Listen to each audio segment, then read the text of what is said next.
السلسلة دي أجمد مخبوزات حول العالم. ما تيجوا نروح اليابان. خبز الحليب أو مشهور أكتر بميلك بريد واسمه الحقيقي هوكايدا.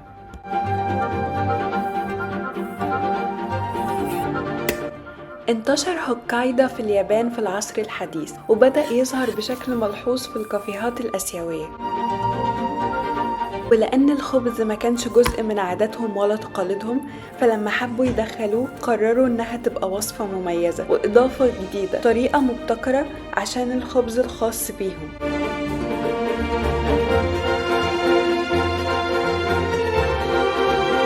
فعملوا خليط من الدقيق والماء بقوام مطاطي، نفس فكرة البولش في البيتزا الإيطالي، بس بدل ما يعتمدوا على طريقة التخمير اعتمدوا أكتر إن القوام يكون مطاط، وسموها تانج دونج. وتقدروا تستخدموا فكرة التانج دونج في أي نوع مخبوزات هيطلع معاكم طري وهش.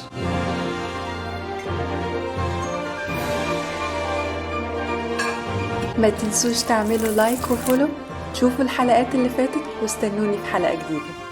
وأكيد ما تنسوش تدعوا لإخواتنا في فلسطين والسودان.